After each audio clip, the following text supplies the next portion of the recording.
D'Emma Derol, bonjour à tous. Je vous propose aujourd'hui l'enregistrement d'une conférence sur Anne de Bretagne menée par Louis Mélènec le 9 avril 2015 dans une mairie française du 7e arrondissement de Paris, la mairesse de l'époque étant Madame Rachida Dati, conférence durant laquelle Louis Mélènec, invité par Didier Béoutis, président de la Société littéraire et artistique, a rétabli devant un public nombreux l'histoire de la Bretagne, notre pays. Comme Reynald Sécher, illustre historien qui a eu le courage d'exhumer des archives les crimes des armées françaises en Vendée et à Nantes, Louis Mélènec poursuit son œuvre de vérité, vérité qui est maintenant connue dans le monde entier. Cet enregistrement dure un peu moins de 50 minutes et passionnera tous ceux qui souhaitent que les mensonges sur l'histoire de la Bretagne soient bannis une bonne fois pour toutes. Bonne émission à tous. Mélènec, je le connais depuis plus de 10 ans, pas encore 30 ans, mais ça ne saurait tarder. Mais je peux le dire devant vous, ce qui m'a toujours épaté chez Louis Mélènec, ce sont ses passions. Nous, dans un monde où on se spécialise de plus en plus, on a une spécialité, on a une passion.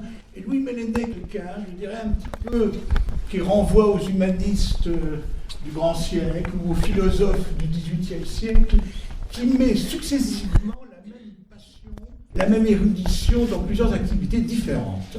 C'est d'abord un médecin, c'est d'abord un Breton né en Bretagne, études de médecine, mais ça ne lui a pas suffi de faire des études de médecine, il a fallu qu'il fasse parallèlement des études de droit. Et il était licencié en droit le jour même où il était docteur en médecine. Donc il s'est orienté naturellement vers la médecine légale et vers l'enseignement dans les facultés de médecine des problèmes de législation médicale. Et ensuite, vous avez évolué vers l'étude de la législation du handicap. Et vous êtes devenu le spécialiste, hein, on peut dire, vous avez publié votre thèse de droit, vous avez publié des traités, vous avez été consultant auprès du médiateur de la République, et vous avez un projet de réforme très cohérent, peut-être trop ambitieux, trop égalitaire sur l'indemnisation du handicap. Alors, voilà. Et puis parallèlement, il pratique l'art lyrique. Il est chanteur d'opéra, chanteur d'opérette, avec des états de service tout à fait importants. Puis vous me dites que maintenant vous vous mettez à la peinture. Voilà. Mais ça ne suffit pas, il est aussi historien. Et comme il est breton, il s'est passionné. Alors c'est une passion qui est venue un peu après, la passion de l'histoire de la Bretagne, enfin, quand peut-être votre agenda était un peu moins occupé.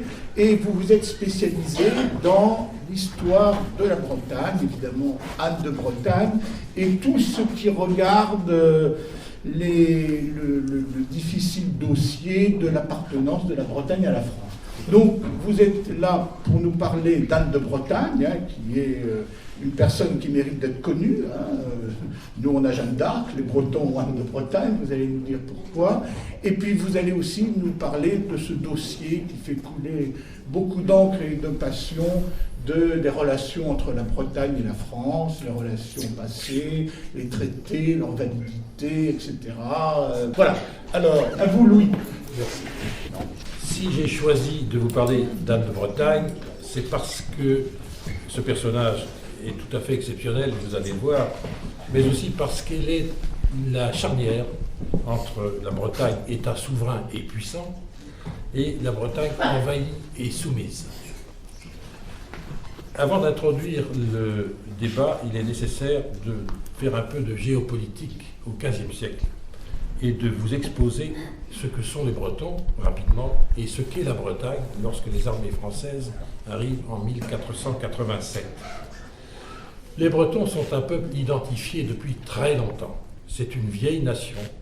Jules César consacre au moins 100 pages de sa guerre des Gaules à décrire les Bretons, leurs mœurs, leurs habitudes, leur manière de combattre. Donc nous sommes une vieille nation, l'une des plus anciennes d'Europe, et ce n'est pas vrai, contrairement à ce que disent nos détracteurs, que le nationalisme breton est né du folklore du XIXe siècle. Bien, nos relations avec les Francs et les Français ont toujours été très contentieuses, vous allez le voir. Les Bretons émigrent de Grande-Bretagne, car ils occupent la Grande-Bretagne pendant un certain nombre de siècles, à partir du IIIe siècle, et ceci jusqu'au 7e ou 8e siècle. Ils s'installent dans l'Armorique, qui prend le nom de Bretagne à partir du VIe siècle. Jusqu'à cette époque, un peu plus tard même, ils occupent la moitié ouest, ce qu'on appelle la Bretagne bretonnante en totalité, et peu à peu, ils vont s'étendre vers Rennes et Nantes et un peu au-delà, dans les circonstances que je vais vous dire. La Bretagne du XVe siècle est un État évolué. C'est un pays, on l'ignore encore, certains l'ignorent, c'est un pays totalement souverain, absolument indépendant. Il est vrai que le duc de Bretagne prête hommage au roi de France, et vous pourrez m'interroger tout à l'heure sur la signification de cet hommage, mais la Bretagne est souveraine dans tous les domaines. Elle a un duc héréditaire. Notre dynastie est plus ancienne que la dynastie des Capétiens. Elle a un gouvernement qui est structuré, avec un Premier ministre qui porte le nom de chancelier et un vice-premier ministre qui porte le nom de vice-chancelier. Et chez nous, comme en Angleterre, le duc ne gouverne pas, c'est un arbitre, de la même manière que la reine d'Angleterre à l'heure actuelle. Car il y a un gouvernement qui est très structuré, qui est formé de gens très compétents, avec des légistes, des gens qui restent en place parfois plusieurs dizaines d'années dans leur poste, c'est-à-dire que même s'ils ne sont pas très intelligents au départ, ils finissent par savoir réellement de quoi ils parlent. Il y a un gouvernement qui porte le nom de Conseil ducal, il y a une chambre des comptes et tout cela fonctionne admirablement. Il y a une fiscalité bretonne qui n'est pas du tout la fiscalité française, qui est différente de l'autre côté des frontières. Nous avons une autre monnaie qui s'appelle la livre bretonne. Et vous ne serez pas surpris d'apprendre, vu le sérieux de notre population en général, sérieux qui existe encore à l'heure actuelle, que la livre bretonne est une monnaie forte par rapport à la monnaie française. Nous avons aussi une législation qui n'a rien à voir avec la législation française et qui est sécrétée par notre Assemblée nationale. Bien sûr, cette Assemblée nationale ne porte pas encore ce nom, elle porte le nom d'État de Bretagne. Nous avons une justice qui est totalement autonome. Les Bretons n'ont pas le droit de se pourvoir, sauf dans des cas tout à fait exceptionnels, devant le roi de France, et le duc de Bretagne veille à ce que ces sujets ne franchissent pas la frontière pour aller réclamer justice au roi de France, car si cela advient, on les met en prison. Voilà comment ça se passe. Donc, c'est un pays totalement souverain qui exerce la plénitude des compétences dans tous les domaines. La Bretagne est un pays puissant. Cela peut vous surprendre, puisqu'aujourd'hui, le territoire n'a pas bougé depuis le 8e siècle. Il représente 34 000 km², c'est-à-dire à peu près la Suisse, un peu plus grand que la Belgique. Mais il faut savoir que la carte européenne du temps n'est pas du tout la carte d'aujourd'hui. D'abord, vous savez que l'Italie est divisée en multiples États, dont le duché de Milan, le royaume de Naples, les États pontificaux, etc. D'autre part, l'Espagne n'a pas été encore reconquise sur les Arabes. Il y a le royaume de Léon, le royaume de Castille, le royaume d'Aragon, il y a encore le royaume de Grenade. Donc vous comprenez que la Bretagne, avec cette surface qui n'a pas bougé depuis le 9e siècle, est un État important. Ce qu'il faut dire même, c'est que le Saint-Empire germanique, qui va devenir peu à peu l'Empire austro-hongrois et l'Empire allemand, est divisé à cette époque en 350 principautés. Des comtés, des duchés, des margraviats, des landgraviats. C'est-à-dire que par la surface, nous faisons réellement figure de puissance importante, et par la population aussi. Les ducs tiennent des comptes très, très à jour, et notamment font le relevé de leur population, et nous savons qu'à cette époque, la Bretagne compte environ, ce sont des chiffres qui sont importants pour situer le problème, environ 1 600 000 habitants, alors que l'Écosse, le royaume d'Écosse, ne compte que 800 000 habitants, et que le Portugal, qui n'est pas encore entièrement constitué, n'a que 800 000 habitants. La France, le royaume de France, il est vrai, est beaucoup plus peuplé, et beaucoup plus puissant, mais par tous ces éléments, le territoire, l'économie, les armées, la fiscalité et la dynastie, nous sommes la 3e ou la 4e puissance européenne, derrière la France, derrière l'Écosse, et derrière, non pas derrière l'Écosse, derrière l'Angleterre, qui est peuplée de 4,5 millions d'habitants, c'est-à-dire que le rapport est de 1 à 3, et derrière les États du duché de Bourgogne qui vont s'effondrer devant les armées de Louis XI en 1477. Nous avons aussi une dynastie qui est prestigieuse Elle descend du roi Nominoé, qui a remporté avec son fils Érispoé des victoires extrêmement importantes sur les empereurs francs, car un certain nombre ont essayé de conquérir cette petite Bretagne, dont Pépin le Bref, qui est venu là, son fils Charlemagne, Louis le Pieux et autres, et à chaque fois, nous avons, avec nos petites tribus, nous les avons renvoyés chez eux.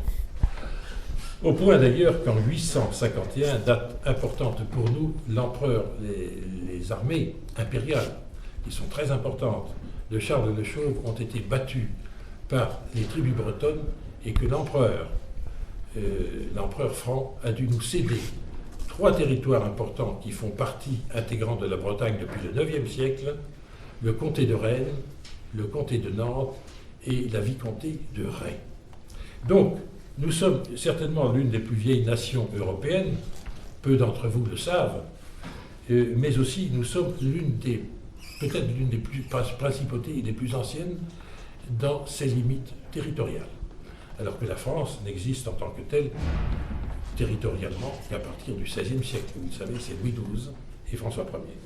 Donc nous avons des antécédents qui sont très importants et qui sont importants pour nous, qui expliquent un peu pourquoi nous sommes si attachés à notre pays. Et nous sommes d'autant plus attachés à ce pays que les relations avec les Francs, dès le VIe siècle, ont été des relations de guerre, de contentieux, et ceci, de contentieux violents, et ceci jusqu'à la fin du XVe siècle, époque à laquelle Louis XI a accru la puissance de son royaume, a accru la puissance de ses armées, et a accru la puissance de son budget. À ce moment-là, nous ne ferons plus le poids, comme nous allons le voir, parce que par rapport à la France, nous sommes devenus un relatif petit État. Alors voilà ce qu'est la Bretagne, et ceci vous explique pourquoi Anne de Bretagne, qui est née le 25 janvier 1477, c'est-à-dire quelques semaines à peine après la mort du duc de Bourgogne, qui était notre principal allié à l'Est, et un allié fidèle, ceci vous explique pourquoi Anne de Bretagne est si disputée en Europe, alors qu'elle vient à peine de naître, elle est demandée en mariage un peu par tout le monde. Je vais vous citer quelques-uns de ses fiancés, parce qu'elle en a eu. D'abord, il y a les fils de Jean II de Rohan, qui est le principal seigneur breton, qui maîtrise à peu près un cinquième ou un quart même de l'économie bretonne, et qui pourrait donc paraître un prétendant satisfaisant pour le duché. Mais vous n'allez pas être étonné de ce que je vais vous dire, après ce tableau de la Bretagne, les Bretons, la cour de Bretagne, n'épousent que dans les cours royales. Nous avons des alliances avec les rois d'Écosse, avec les rois d'Angleterre, au moins une douzaine de mariages entre la cour de Bretagne et la cour de Londres pendant ces quelques siècles, avec également les Espagnols et toutes des cours régnantes. Et c'est pourquoi le duc de Bretagne, qui n'est pas en très bon terme du tout avec Jean II de Rohan, malgré sa richesse, le refuse et n'accepte pas qu'on envisage de fiancer l'un des 2 fils du vicomte avec l'héritière de Bretagne, d'un rang beaucoup trop haut pour ces petits seigneurs au regard des ducs de Bretagne. J'ajoute ici, puisque je ne l'ai pas dit tout à l'heure, que nous sommes tellement anciens, nous avons bien sûr une doctrine politique. Dans ces temps anciens, les Bretons ont construit un gouvernement, mais aussi des idées pour que ce pays tienne en place. Les Bretons sont convaincus d'avoir des origines extrêmement anciennes et plus anciennes que toute l'Europe, tout le reste de l'Europe. Ils se disent descendants de la ville de Troie, ça n'est pas rien. et même de Brutus. Et la légende mythologique à laquelle tout le monde croit à la cour de Bretagne, c'est que Brutus a quitté la ville de Troie, a traversé l'Italie, il a traversé la France et il s'est dirigé vers l'Angleterre actuelle où il a fondé Londres. Voilà, d'où, vous voyez, à l'époque on fait des assimilations de ce genre, Brutus, Bretagne, vous avez compris, les Bretons sont donc officiellement des descendants de Brutus et sont infiniment plus anciens que cette cour récente des Français qui ont eu beaucoup de peine à mettre ensemble 3 dynasties qui se succèdent, celle des Mérovingiens, celle des Carolingiens et celle des Capétiens. Nous avons 2000 ans d'ancienneté, et c'est pourquoi nous regardons avec un certain sentiment de supériorité cette pauvre cour française qui nous semble bien médiocre à cette époque. Tout le monde y croit d'ailleurs, ces légendes chaque pays a fabriqué ses légendes mythologiques, la France a fabriqué les siennes, mais il est important de souligner aussi cet élément différentiel entre notre pays à nous, c'est que notre mythologie bretonne n'est pas du tout la mythologie française, et que cet élément aussi prouve d'une façon indiscutable que nous sommes un autre peuple que les Français, et nous le sommes toujours, vous l'avez compris. Donc, autre fiancé d'Anne de Bretagne, les Anglais, c'est amusant. Le roi d'Angleterre fait un traité avec le duc de Bretagne, François II, père d'Anne de Bretagne, au terme duquel Anne de Bretagne, une fois devenue en âge d'être mariée, épousera le prince de Galles, c'est-à-dire le futur roi d'Angleterre, et si le prince de Galles vient à mourir, elle épousera son frère, s'il survit, qui deviendra à son tour prince de Galles. Et puis, comme Anne de Bretagne a une sœur qui a quelques années de moins qu'elle, eh bien, si Anne de Bretagne meurt, c'est sa sœur, Isabelle, qui épousera le prince de Galles, et éventuellement, si le prince de Galles meurt, elle épousera son frère. Vous voyez à quel degré on tient en Angleterre, comme en Bretagne d'ailleurs, à ce que des mariages de cette nature se fassent.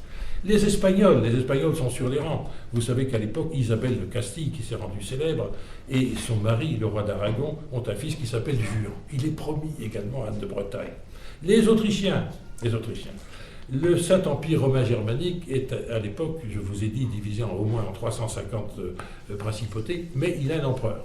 L'empereur de l'époque est Frédéric III, et il a un fils, Maximilien qui deviendra à son tour, quelques années plus tard, empereur du Saint-Empire. Ils sont sur les rangs. On sollicite pendant des années la main d'Anne de Bretagne, et ce mariage, nous allons le voir, va se faire. Il y a aussi Alain d'Albret. C'est un seigneur extrêmement important qui vit dans le midi de la France, qui a le contrôle du royaume de Navarre et le contrôle d'une dizaine, d'une vingtaine, d'une trentaine de principautés assez riches, et son budget à lui tout seul est égal à la moitié du budget breton. C'est donc un prétendant intéressant. Et même les Français, ce qui est assez surprenant, puisque nous avons rentré en guerre rapidement avec Charles VIII, fils de Louis XI, les Français sont également sur les rangs. Charles VIII est marié depuis 1482, Anne de Bretagne a alors donc 5 ans, et il est marié à la fille de Maximilien. La situation est assez cocasse. Malgré cela, nous avons des documents qui prouvent qu'il envisage, le cas échéant, un mariage avec Anne de Bretagne. Voilà donc, vous voyez que Anne de Bretagne est une héritière extrêmement sollicitée, et qui va l'épouser en premier lieu? Eh bien, contrairement à ce que pensent certains d'entre vous, son premier mariage ne sera pas avec un roi de France, mais avec le futur empereur du Saint-Empire, Maximilien. Qui est Maximilien? Il a été élu roi des Romains, puisque dans le Saint-Empire, ça se passe comme ceci. L'empereur est élu par des grands électeurs, et son successeur doit être élu également roi des Romains. Frédéric III fait élire son fils Maximilien roi des Romains, et c'est ce candidat qui est agréé par la cour de Bretagne. Ce n'est pas un petit personnage. Voici sa titulature, je vais vous la lire parce qu'elle est assez curieuse et assez drôle. Maximilien signe ses actes de la façon suivante. Nous, Maximilien, roi des Romains, archiduc d'Autriche, duc de Bourgogne, il a épousé la fille du défunt duc de Bourgogne, duc de Brabant, duc de Limbourg, duc de Luxembourg, duc de Gueldre, comte de Flandre, comte du Tyrol, comte d'Artois, palatin de Hainaut, palatin de Hollande, palatin de Zélande, palatin de Namur, palatin de Malines, marquis du Saint-Empire et seigneur d'Allemagne. Vous voyez que ce n'est pas un petit personnage qui sollicite la main de la fille de notre duc régnant. Alors des négociations s'engagent, puisqu'à l'époque, je ne vous l'ai pas dit, mais vous l'avez compris, avec cette mortalité infantile, avec la nécessité pour les cours régnantes de se ménager des alliés futurs, présents et futurs. Des négociations secrètes sont menées par toutes les cours, et en particulier la cour de Bretagne. On dit à l'un, vous aurez ma fille, et puis à l'autre, un peu plus loin, on dit, c'est vous qui aurez ma fille, et ensuite, un peu plus loin, au roi d'à côté, on lui dit, on y promet encore qu'il aura la fille en mariage, tout ceci par des négociations secrètes. Personne ne connaît le contenu de ces négociations, mais tout le monde en fait autant. Donc ceux de la cour de Bretagne n'est pas particulièrement immoral dans ce domaine. Donc des négociations sont entamées avec la cour du Saint-Empire depuis des années. Du côté de Maximilien, pourquoi cette candidature à la main de la future duchesse Anne? Tout simplement pour des raisons de puissance, je viens de vous l'expliquer, mais aussi parce qu'il a épousé la fille du duc de Bourgogne qui a été tué devant Nancy en janvier 1477. Louis XI s'est emparé de l'essentiel des États du duc de Bourgogne, mais Maximilien, en tant que son gendre, pendant un an, puisque sa femme mourra rapidement, est l'héritier du duc de Bourgogne. Voilà pourquoi il porte le titre de duc de Bourgogne et pourquoi il a un contentieux extrêmement violent avec la France, car il veut s'emparer des possessions de son beau-père décédé. Pour la Bretagne, évidemment, c'est le moyen, le duc de Bourgogne, Charles le Téméraire étant mort, c'est le moyen d'avoir un allié du côté de l'Est et de coincer la France entre les deux. Donc, en mars 1490, Anne de Bretagne a alors 3 ans, le roi des Romains envoie son ami, le maréchal de Pollen, en ambassade à la cour de Bretagne, et l'affaire est conclue. Le mariage est conclu par procuration le 19 décembre 1490. Oui, c'est pas 3 ans qu'elle a, la duchesse, elle a donc 13 ans à ce moment-là. Pendant longtemps, on a ignoré l'existence de ce mariage, et c'est au XIXe siècle seulement qu'on a trouvé un document étrange à la cathédrale de Rennes. C'est un chanoine qui avait volé l'argent de la recette le jour du mariage d'Anne de Bretagne, et c'est par là que l'on a su qu'effectivement Anne de Bretagne a été mariée par procuration par l'évêque de Rennes le 19 décembre 1492. Si on n'avait pas découvert ce vol de la recette de la messe de mariage, on ne saurait toujours pas si Anne de Bretagne a été effectivement mariée au roi des Romains. Alors donc, cette cérémonie a lieu à la cathédrale Saint-Pierre, et le soir, on transporte la jeune épousée dans sa chambre, suivie de la cour, et en particulier de l'ambassadeur du Saint-Empire, le maréchal de Pollen. Et alors, on ne connaît pas à la cour de Bretagne les usages qui ont cours chez l'empereur. On assiste à cette scène qui est assez stupéfiante. Le maréchal de Pollen enlève une chaussure, on a mis la jeune duchesse dans son lit nuptial, et puis il découvre sa jambe. Que va-t-il se passer? Tout simplement, il glisse la jambe entre les draps.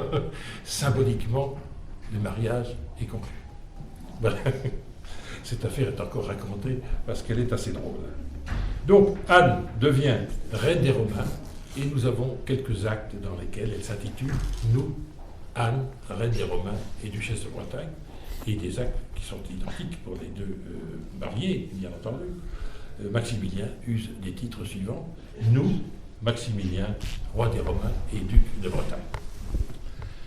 Donc, Maximilien devient duc de Bretagne en 1490, et il va le rester pendant 4 ans. Pendant ce temps-là, nous allons parler tout à l'heure, non seulement la France est aux portes de la Bretagne, mais elle a même accompli déjà plusieurs invasions.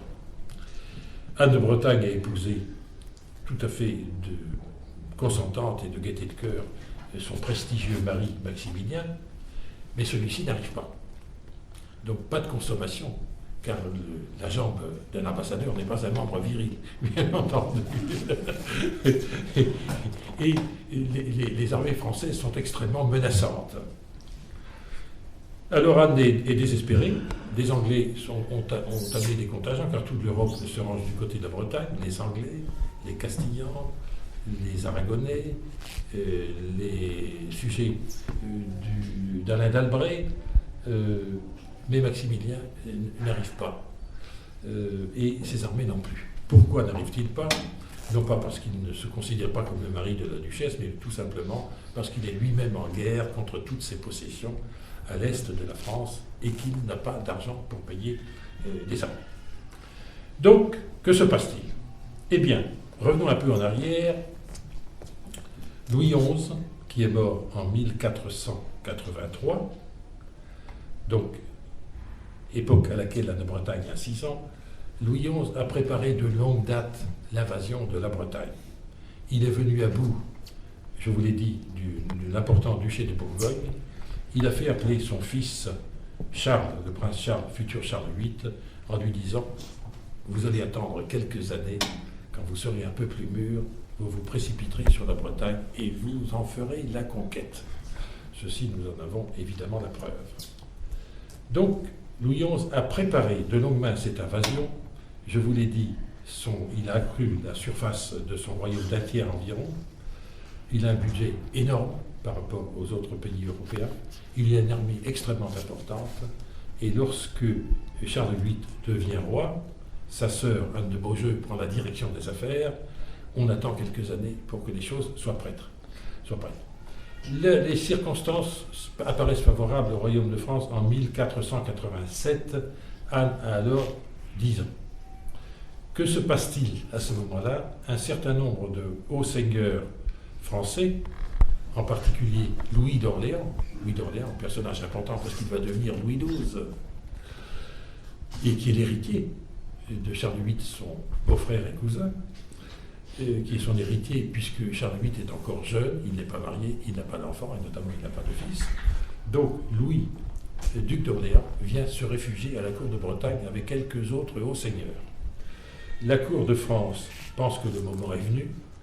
Elle réclame au duc de Bretagne qu'on lui restitue ces seigneurs qui sont venus se réfugier à sa cour. Et le duc, qui est un gentilhomme, il l'est réellement, d'ailleurs, sa biographie le démontre, refuse strictement de rendre ces seigneurs à la France. Donc le moment est venu, en mai 1487, les armées françaises franchissent la frontière bretonne. Ils sont en situation de forte supériorité. Les Français alignent sur les rangs de bataille 20 000 soldats, dont 4 000 Suisses qui sont particulièrement bien entraînés. Et les Bretons n'ont en face que 12 000 hommes. Parmi lesquels, d'ailleurs, seulement 6 000 Bretons et leurs alliés qui ont également envoyé 6 000 hommes. L'armée bretonne n'a pas du tout la structure, le commandement et l'expérience des armées françaises, et une bataille décisive se livre le 28 juillet 1488, date particulièrement funeste pour nous, à Saint-Aubin-du-Cormier. Les armées bretonnes sont détruites. On compte 6 000 morts et l'armée française est donc vainqueur sur le terrain. Le duc François II, père d'Anne de Bretagne, est encore vivant en ce moment-là, mais il n'a pas pu commander ses armées. D'abord, on est bien d'accord là-dessus, il n'en avait pas la capacité, ce n'était pas un politique particulièrement brillant, et il n'était certainement pas de taille à lutter contre un Louis XI, et c'est ça qui a été notre grand malheur, c'est qu'en face nous avons eu un malade mental, certes Louis XI, mais un politique extrêmement doué. Donc, le 19 août 1488, moins d'un mois après la bataille de Saint-Aubin-du-Cormier, la Bretagne est contrainte de signer un traité dit traité du Verger. Ce traité est particulièrement humiliant pour la Bretagne. La Bretagne, qui est, je vous l'ai dit, un pays totalement souverain, le duc François II est contraint d'appeler le roi du pays voisin, de le désigner par l'expression « mon souverain seigneur ». C'est une humiliation épouvantable. Il reconnaît par écrit qu'il a attaqué le royaume de France, alors qu'il n'a fait que se défendre. C'est la Bretagne qui a été envahie. Il s'engage vis-à-vis de la France à se débarrasser des armées étrangères, ce qu'il fera en grande partie, en tout cas ce que la Bretagne fera en grande partie. Il doit donner des pièces, des villes de sûreté, des places de sûreté à la France, et enfin, il s'engage à ne marier ses 2 filles, Anne et sa sœur Isabeau, qu'avec le consentement du roi de France. Voilà cette humiliation abominable qui est imposée à la Bretagne le 28 juillet 1488. le duc meurt dit-on, de chagrin, personne n'en sait rien, on n'est pas là. En tout cas, il meurt un mois plus tard, en septembre. La Bretagne n'a plus de duc, mais elle a une duchesse qui s'appelle Anne. Anne est admise par toute la Bretagne unanime, y compris par son cousin le vicomte de Rohan, qui va trahir sans tarder d'ailleurs, et elle est couronnée à la cathédrale de Rennes en 1489. Elle a donc 12 ans. Bien, le temps passe, et je vous épargne les détails. La Bretagne a donc été envahie en 1487, en 1488, et elle va être envahie une troisième fois par les armées françaises en 1491. Contrairement à ce que l'on pense à l'époque, il existe un droit international, et même très évolué. Notamment, certains d'entre vous peut-être pensent que la notion de guerre juste a été inventée par le pape Jean-Paul II. Il n'en est rien. Saint Augustin a déjà théorisé la guerre juste au IVe siècle. Donc, il faut un prétexte pour envahir un État étranger. Les princes chrétiens doivent avoir une raison au moins apparente. Je vous ai dit qu'en 1487, c'est le fait que des seigneurs français se sont réfugiés à l'intérieur des frontières bretonnes.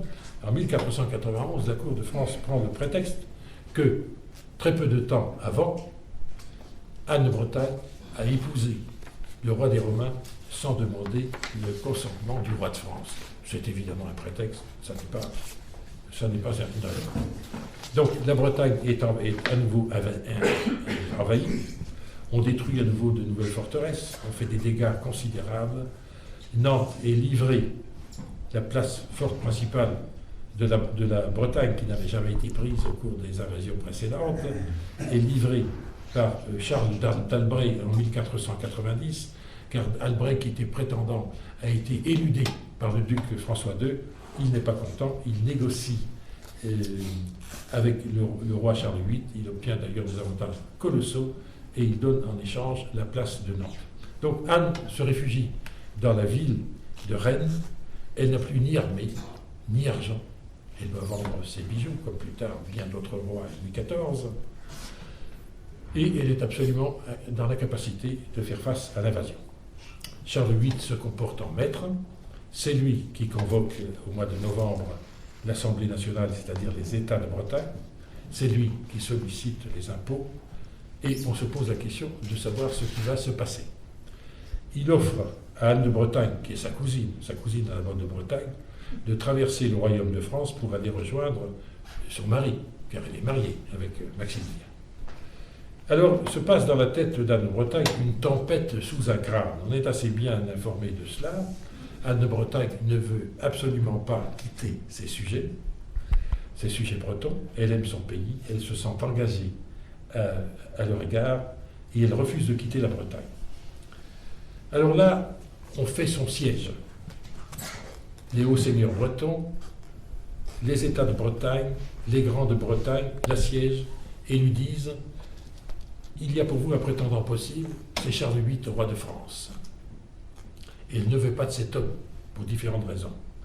D'abord parce que c'est son ennemi mortel. Elle a été élevée toute son enfance dans la haine de la France, car il faut savoir que les deux pays à l'époque se détestent particulièrement.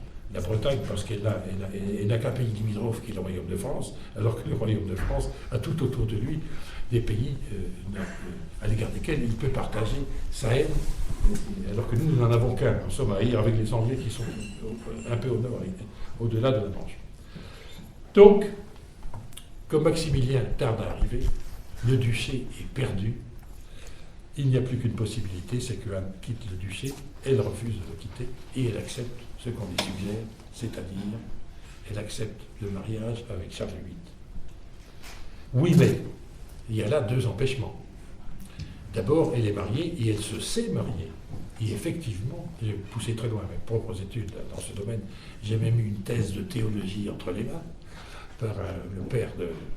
je ne sais plus son nom, mais en tout cas, je l'ai au téléphone à plusieurs reprises. Et nous avons envisagé le problème de la validité du mariage avec Maximilien. Et nous sommes tout à fait d'accord, moi en tant que juriste et le théologien en tant que théologien, ce mariage, bien que fait par procuration, était tout à fait valable. Et Anne le sait. Néanmoins, on la convainc tellement, même son confesseur lui dit « Madame, il n'y a pas d'autre façon de sauver votre pays. Il faut intervenir auprès du pape, il faut lui demander l'annulation de votre mariage, et à ce moment-là, vous pourrez convoler avec le roi de France. » Elle résiste pendant des mois, elle est extrêmement malheureuse, et puis finalement, on organise une rencontre dans la banlieue de Rennes. Il faut dire que le roi de France est venu avec ses armées et qu'il n'est pas très loin. Donc ils se rencontrent et ils ne se plaisent pas. Anne de Bretagne n'est pas vraiment du goût de Charles VIII. Elle est pourtant assez jolie. Elle a un joli visage, elle est souriante. Enfin, ce jour-là, elle ne sourit pas, certainement. Mais elle n'est pas du goût de Charles VIII. Et Charles VIII, vous allez le comprendre, pas du tout. Pourquoi? Charles VIII est le digne fils de Louis XI et de Charlotte de Savoie. Louis XI, vous savez, est un homme extrêmement laid, mais à eux deux, ils ont fait quelque chose de beaucoup plus laid. Charles VIII est petit, il est maigrichon, il a un nez qui lui mange la figure. On a d'ailleurs son buste qui est conservé au château de Langeais, et puis je crois à Milan, un autre buste. Il est d'une laideur épouvantable, en plus il a les genoux cagneux. Il n'est pas intelligent. Alors on comprend que Anne de Bretagne n'est pas enthousiaste devant ce bonhomme. Mais enfin, on organise une deuxième rencontre, finalement ils se déplaisent moins, et puis la balance pèse tellement en faveur de cette solution qu'Anne de Bretagne finit par accepter. Donc on la transporte, des membres de sa cour et des bonnes villes de Bretagne, la transportent au château de Langeais. Comme le duché est ruiné, détail assez savoureux, elle va se marier dans la robe qui a été confectionnée lors de son mariage avec Maximilien. Elle est donc transportée, très malheureuse, au château de Langeais, et le mariage est célébré au mois de décembre 1491. Elle a donc été reine des Romains pendant 1 an. Et dans la nuit, il lui arrive ce qui arrive souvent aux femmes mariées, le lendemain, eh bien, elle n'est plus vierge. Et les documents qui arrivent à Rennes disent notre petite duchesse est maintenant une vraie femme. Alors, comment le duché accueille ce mariage? Vous savez, quand on a derrière soi 4 années de guerre, des villes détruites, des champs détruits, des cultures qui ont été abolies, eh bien, tout pays est content, quel que soit le prix, de sortir de la guerre. Et c'est pourquoi, malgré tout, ce n'est pas des gaietés de cœur, mais des fêtes sont organisées en Bretagne en faveur de ce mariage, mais surtout de la paix qu'on retrouve enfin après avoir beaucoup souffert. Quant à Maximilien, évidemment, il n'est pas content, car il est cocu. Il perd le duché de Bretagne, il porte des cordes aux yeux de toute l'Europe. Il n'est pas satisfait là-dessus. Donc il alerte toute l'Europe. Et bien sûr, le chef suprême au plan religieux, c'est le pape. Le pape va rendre un acte dans lequel il ne parle même pas de nullité ou d'argument juridique. Il ne déclare même rien du tout. Il déclare que le mariage avec Charles VIII est valide, un point, c'est tout. Voilà. Donc Maximilien reste cornu et il n'obtient aucun argument juridique de la part de la papauté. On sait d'ailleurs par des recherches qui ont été faites par des historiens que le pape a dit, et à l'époque c'est un politique, il l'est encore d'ailleurs, la France est beaucoup plus importante pour nous que le Saint-Empire, puisque l'empereur d'Autriche à l'époque n'est pas grand-chose, puisqu'il n'a que ses propres territoires à lui, et tout le reste est partagé en plus de 300 principautés. Donc donnons raison à la France, et ce sera bien pour tout le monde.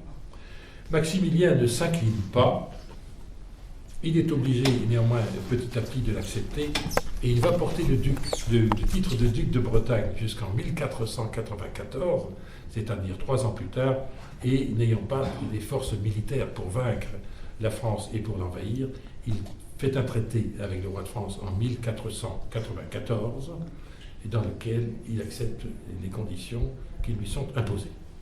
Voilà. Et alors, ce qui est, allez-vous dire, Charles VIII a été marié par parole de futur, comme on dit à l'époque. Il y a des périodes, des paroles de futur. À l'époque, c'est le jargon qui consiste à désigner les fiançailles chez nous. Il a été marié en 1482 par un traité signé par Louis XI et le Saint-Empire. Charles VIII a été marié avec la fille de Maximilien, Marguerite, la princesse Marguerite. À l'époque, c'est l'usage. Les princesses, quand elles sont mariées comme ça, même très jeunes, on les expédie chez leur futur. Donc la princesse Marguerite, qui est une fille charmante, d'ailleurs très souriante et très agréable, et qui aime beaucoup son futur mari effectif, Charles VIII, parce que ce mariage doit se faire, vit à la cour et on l'appelle la petite reine, à la cour de France. Et donc, Charles VIII va renvoyer à son père et beau-père, Maximilien, sa fille. Il ne le fera qu'avec quelques années de retard, je crois que c'est en 1493, car il la garde en otage d'une façon malhonnête. Et Maximilien lui dit, nous avons un document, si vous me renvoyez ma fille, je lui ferai couper la tête, et comme ça, Jean-Baptiste, je vous enverrai la tête de ma fille à la cour de France. Dieu merci, ça ne s'est pas passé comme ça.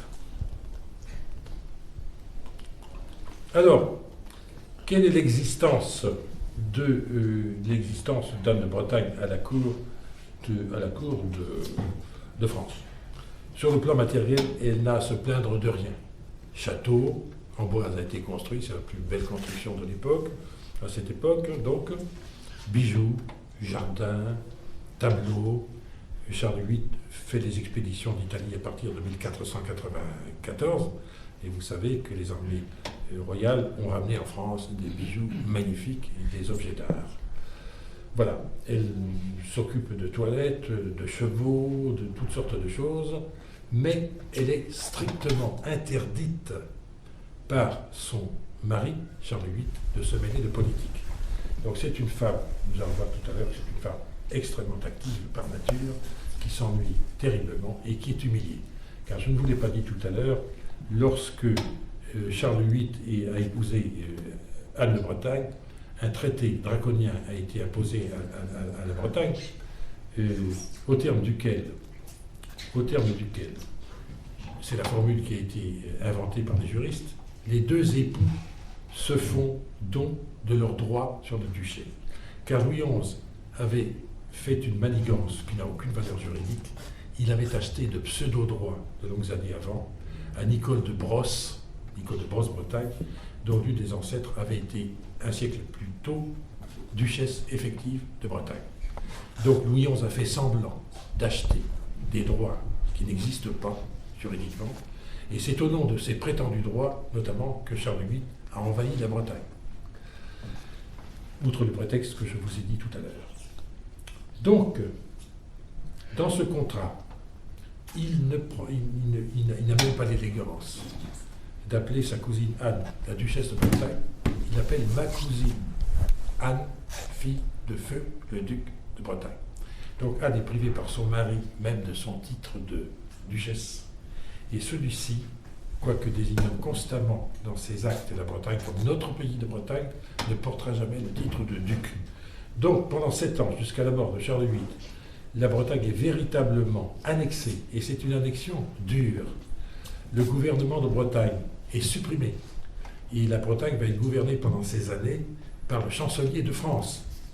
La monnaie bretonne, les monnaies les plus riches, car le duc de Bretagne battait bien sûr des monnaies de cuivre, d'argent et d'or, toutes les monnaies d'or aux effigies des ducs de Bretagne sont enlevées du circuit, et Charles VIII fait battre des monnaies d'or à son effigie.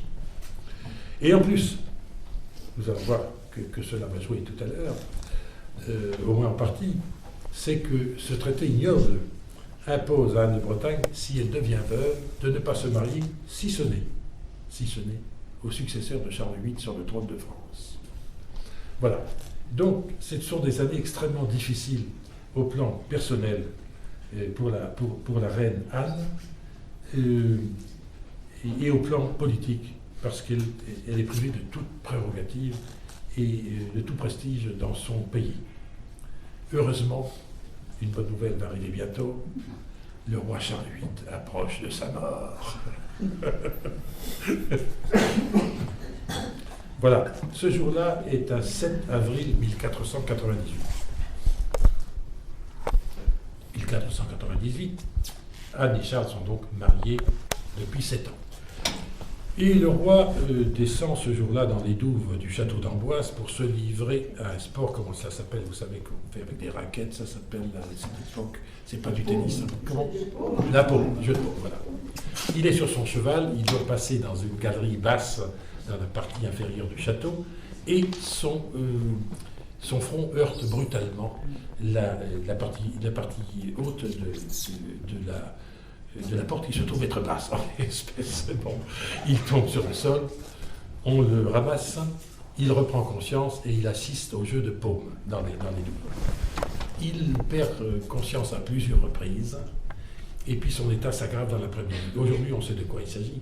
Il s'agit d'un hématome intracrânien, tout simplement. Un hématome dit extradural. Aujourd'hui, on transporterait le roi chez le neurochirurgien le plus proche, on lui ferait un petit trou dans la tête, on aspirerait le sang et tout rentrerait dans l'ordre. Mais à l'époque, on ne se livre pas à ce genre d'exercice. Et avant que la minuit soit arrivée, le roi Charles VIII rend l'âme. Voilà, il n'y a plus de roi Charles VIII. Alors, quelle est la réaction d'Anne? 24 heures de gros chagrin, paraît-il. Elle est cloîtrée dans sa chambre, elle ne parle plus, il ne s'alimente plus. Mais elle reprend très vite ses esprits. Le surlendemain, c'est là qu'on voit ce papillon sortir. Est-ce qu'il y a eu une descendance avec Charles VIII? Oui, alors vous avez raison de poser la question. Il y a eu 6 enfants. 6 enfants en 7 ans. Toujours grosses, donc. En somme, comme Marie d'Exasca et comme la femme de bien d'autres rois, n'est-ce pas? Parce que c'est l'habitude. Vous savez, les rois de France, il est important de le souligner, c'est très important, ils ont un rôle de géniteur et ils le remplissent, quelle que soit leur femme. Louis XI a eu quelques maîtresses, on ne savait pas, mais au bout d'un temps, il a fréquenté exclusivement le roi, le lit de la reine Charlotte. Et comme il dit dans ses remarquables mémoires, pourtant, elle n'était pas de celles avec lesquelles le roi put prendre beaucoup de plaisir. Eh bien, Louis XI a fait des enfants, je crois qu'il en a eu 3 ou 4 de la reine Charlotte, et Charles VIII a également fait 6 enfants avec sa femme. 2 ont survécu quelque temps, le prince Charles Orlan, qui était un enfant magnifique, très éveillé, très intelligent, pas timide du tout, mais qui est mort au bout de 3 ans. Anne, d'ailleurs, a eu un chagrin absolument abominable, elle a failli devenir folle, et puis quelque temps après, elle a eu un 2e enfant, qui est mort, je crois, au bout de quelques mois, je n'ai pas en tête les dates exactes, mais vous pouvez voir les tombeaux magnifiques de ces 2 enfants, et ça mérite le voyage. Quand vous irez dans la vallée de la Loire, arrêtez-vous à la cathédrale de Tours, vous verrez ces 2 gisants, des 2 enfants magnifiques, on les croirait vivants. Donc, du premier de Charles VIII, elle n'a aucun descendant, et ceci vous explique pourquoi c'est Louis XII qui va bientôt le jour de la mort de Charles VIII, puisqu'en France, il y a un adage qui dit « le roi de France ne meurt pas ». Le roi de France ne meurt pas. À partir du moment où il a rendu l'âme, son successeur devient roi immédiatement, dans la seconde même. Donc, Anne de Bretagne reprend très vite ses esprits, ce qui fait que les mauvaises langues disent, et Dieu sait si elle a eu des détracteurs dans l'histoire, qu'elle n'a pas eu de chagrin du tout. Le surlendemain, elle rétablit le Premier ministre de Bretagne, donc la Bretagne a une duchesse à nouveau, elle reprend son titre bien sûr haut et fort, elle rétablit un Premier ministre sous le nom de chancelier, qu'il avait déjà été avant qu'elle se marie avec Charles VIII, c'est Philippe de Montauban, un fidèle entre les fidèles, elle rétablit un chef des armées, elle rétablit toutes les institutions et elle chasse quelques Français que Charles VIII avait mis dans les bonnes places. Donc, quelle est la réaction de l'Europe? Il est important de le dire parce que ça fait partie de notre histoire et tout ceci est convergent. Vous voyez qu'il n'y a pas dans mon discours un seul élément qui soit divergent. L'Europe était accourue au secours de la reine Anne et de son père surtout, et quand Charles VIII est mort, les chroniqueurs disent, notamment les Espagnols, c'est la juste colère du ciel qui s'abat sur lui. Il avait fait une mauvaise action en épousant la femme d'un autre et en s'emparant des états de son cousin François II, ce qui lui arrive est juste. Et on trouve également dans les textes cette allusion qui paraît cruelle, il a perdu ses enfants, il l'a voulu, en quelque sorte, c'est bien fait pour lui. Et il faut signaler aussi que Anne-Bretagne s'est sentie si coupable. Là aussi, nous avons des témoignages, c'est ça qui est intéressant, des témoignages à condition de les rechercher. Vous avez compris que j'ai passé beaucoup d'années à trouver ça. Eh bien, Anne de Bretagne, toute sa vie, y compris après la mort de Charles VIII, a entretenu un complexe de culpabilité et elle-même a pensé que la mort de ses 6 enfants, ce qu'elle considère comme une faute. Donc, Anne de Bretagne s'est sentie coupable, comme il le rapporte d'ailleurs dans ses magnifiques mémoires, et ceci est tellement vrai que toute sa vie, elle aura des reproches à se faire, elle se fera des reproches à l'égard de la cour du Saint-Empire, et maintiendra toujours avec cette cour des relations privilégiées qui s'expliquent en particulier par le fait qu'elle s'est pensée réellement mariée à Maximilien d'Autriche et qu'elle veut toute sa vie réparer ce qu'elle considère comme une faute. Voilà, alors elle repart donc assez rapidement, au bout de quelques mois, après avoir rencontré son cousin Louis d'Orléans qui est devenu Louis XII. Elle se dirige vers la Bretagne, elle s'arrête chez sa cousine à Laval qui est reine de Sicile, je crois, entre autres choses. Et elle arrive à Nantes. Et là, mes bons amis, songez ce qui s'est arrivé en France à la fin de la guerre, 1940-1945, le général de Gaulle descendant des Champs-Élysées, Anne de Bretagne, entrant dans sa bonne ville de Nantes, c'est exactement la même chose. Le peuple est là à genoux, il pleure, retouché sa robe, il a retrouvé sa duchesse et sa dignité. Voilà.